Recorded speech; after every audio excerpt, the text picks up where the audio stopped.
Hi guys, welcome to Brass Bootcamp. This is the final video in my intermediate technique series. I'm going to be going through the exercises in week 4, giving you some top tips and talking especially about the idiosyncrasies of each key signature and the small little things that each exercise throws up throughout the week. So let's get straight into it. Page 15, exercise 22. Similar to all the other ones we've been doing for the last 3 weeks, working on your accuracy. By now, you should be sort of feeling a lot more confident with these type of exercises. So if you think back to week 1, it might have taken you, 5 minutes, 10 minutes to get through exercise 16 and 17 nice and accurately. By the time now you've been practicing these similar things for 4 weeks, then hopefully today you'll be getting through exercise 22 and 23 in a much shorter period of time than it took you 4 weeks ago. Let's get straight into it. Exercise 22, it's got F sharp in the key signature. It's got some of your high A's in there again. So nice fast air speed and T-tongue position for your high A's. And yeah, accuracy is king.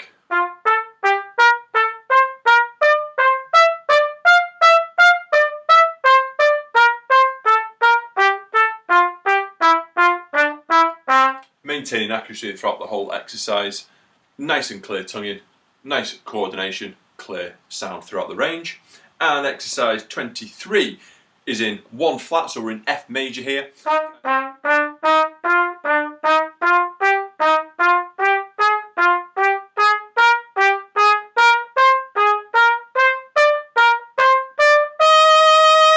So on Tuesday, exercise 12 and 13 on page 40 and 41.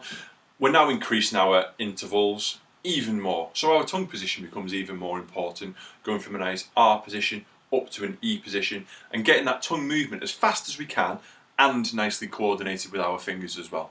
So here's number 12, same things as earlier on in the 4-week calendar. As we're moving up to our higher notes, we need to make sure the higher notes are always louder than the low ones.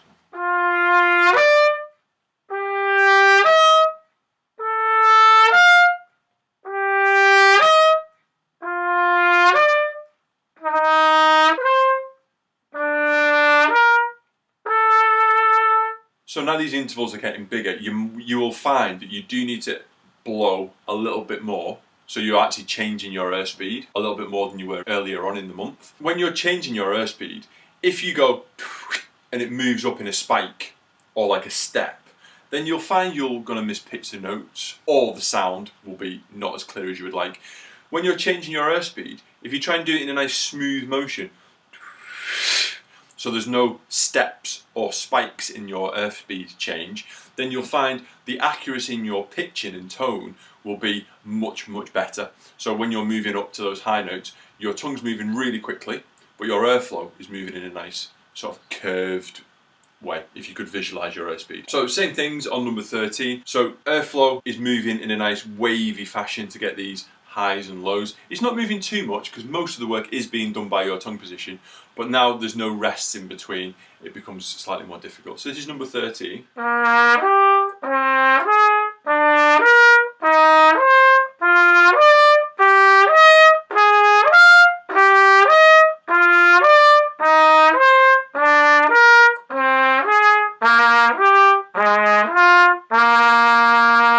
Airflow changing as necessary, but always smooth. Most of the work is being done by your tongue position, toi or tai, depending on which notes you're playing, and coordination with your fingers. This time, coordinating your fingers with your tongue position and your airspeed, much more difficult. Wednesday's scales have 3 sharps in the key signature, F, C and G, so it's 1 less than last week, but the nice easy pattern that was in 4 sharps last week has changed slightly. Lower down in the scale, you've got really awkward ones. B, C sharp to D, that's a really awkward one. So when you're playing the scale lower down, then the lower octave is actually way more difficult than the higher octave.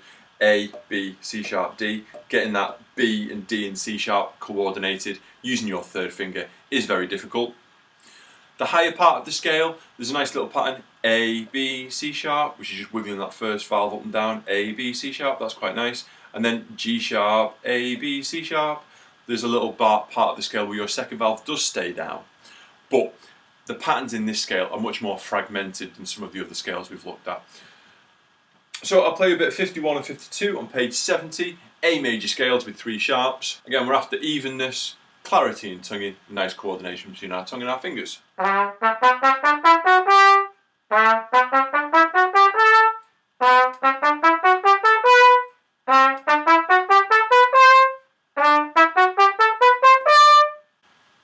And then number 52.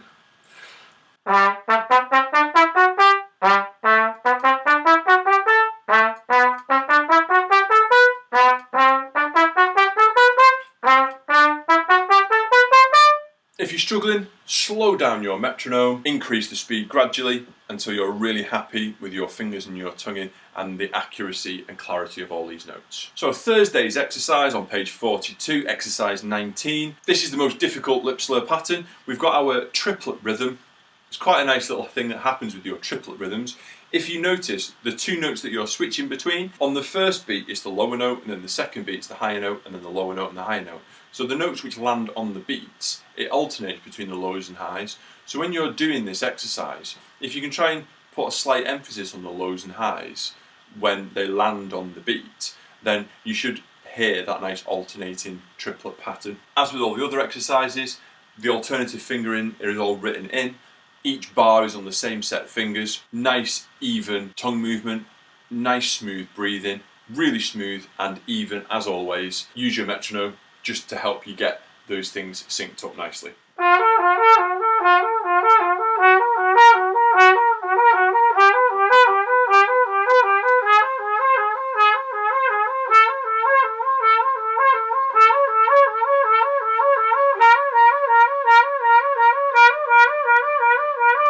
So again, if you could do the whole of this exercise in one breath, then your slurring is really getting up there. It's a really long exercise. It goes relatively high at the end as well. So nice big breath, nice controlled airflow. You will have to be going relatively quickly to get through. Maybe somewhere about this speed.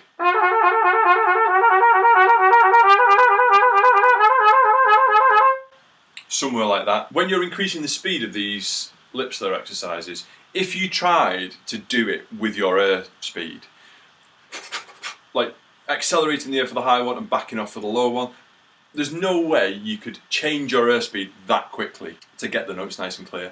So the faster you go with your lip slurs, especially when you're alternating between 2 notes, the more important it is to have a smooth, constant airflow, and all the work is being done with your tongue position.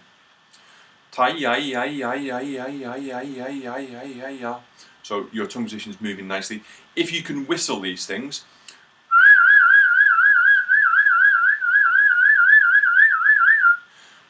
that is part way to getting there. If I go even faster, it'll be even more impossible for me to change the airspeed so you can hear all the work being done by my tongue position.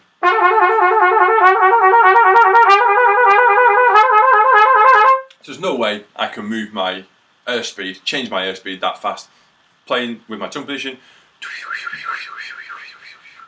Tongue positions move between my R to my E position and getting those slurs in the right place. So as you improve that technique even more, that's where the lip trills or the jazzy lip trills come in. As you're moving on to your higher notes, you should be able to play, getting those nice jazzy lip trills. Or even it can help you in a classical way, because I always find trilling between Fs and Gs or Gs and As really tricky to get. If you're really in control, you should be able to get in a sort of classical style, but that is much more difficult than the sort of wild jazz sort of trill. So back to page 71 for our final scale exercises of the 4-week calendar. We're in D major now with 2 sharps, F sharp and C sharp. Valve movements in sharp scales I find slightly more difficult than flats, mainly because you've got that B, C sharp, D at the bottom of the scale. Anything using low C sharps or your 3rd finger is really tricky to get nice and crystal clear. So I'll play a bit of 57 and 58 on page 71. It's the same pattern we've been doing for a month, so you should be really familiar with what it sounds like. All the same things apply. Higher notes are slightly louder, nice and short, nice coordination between your tongue and your fingers.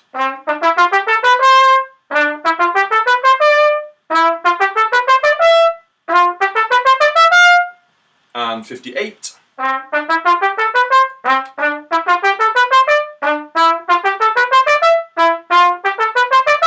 Again, always use a metronome with these, set it off nice and slow and gradually increase the speed. If you increase the speed gradually, you won't hit any brick walls with tempos that are way too fast. Do it slowly and then it'll be a nice smooth transition from your slow speeds to your faster speeds without any sort of major spikes in difficulty when you hit certain tempos. So our final set of weekend exercises, triplets and semiquaver exercises, getting your fingers really nicely coordinated. Number 4 on page 132. We've got the same pattern as last week, but it's sort of upside down. So all the tonguing patterns and everything stay exactly the same. So make sure your crotchets are held on for the right amount of time. If you're thinking in quavers, the crotchets are worth 2 quavers, aren't they? If you're thinking in crotchets, then a full beat of sound for your crotchets will really help you out. The tonguing pattern is slightly different. Instead of tonguing every quaver, we just slur the whole lot, and this is focusing even more on our finger dexterity because we've not got those anchor points of our tonguing to help us out.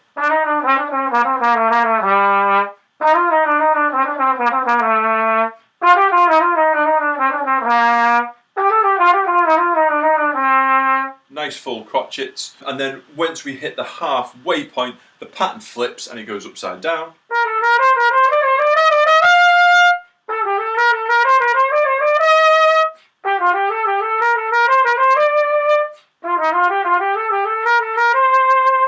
So nice and flowing. Watch out for those big long strings of slurs when you've not got those anchor points to match up your tonguing with your vowels. So it's all about the vowels, this one.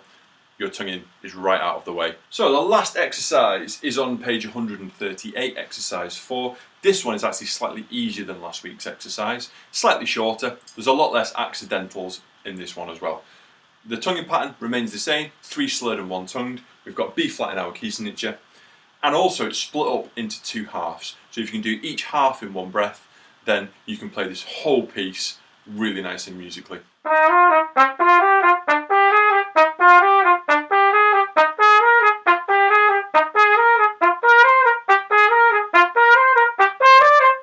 Etc. Nice big breath to start with. Start it at a slow metronome speed, gradually increase it until you can do the whole phrase in one breath. And the second half, same pattern but upside down again.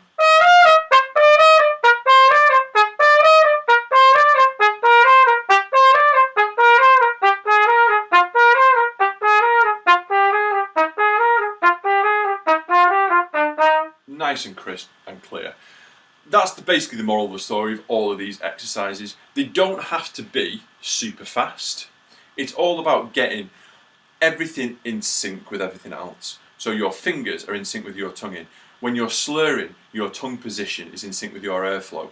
And putting that all together when you're playing these more difficult exercises, so your breathing and your tongue position and your tonguing and your fingers are all completely together and in sync with each other. I'm practicing all the exercises sort of in isolation. So you do breathing exercises and you do your slurring exercises, then you do your lip slurring exercises, then you do your scale exercises with which links your tongue and your fingers, and then that all culminates into exercises like we've just played, where it's all of those things linked together, homogeneous and really in sync. That way you're going to be completely in control of your instrument, and when you start playing actual pieces rather than exercises, all your brain power can be used to ask yourself musical questions like, am I playing in the right style? Am I conveying the right musical ideas for that particular piece? And you're not thinking about, oh, am I breathing right? Am I tonguing right? Are my fingers in the right place?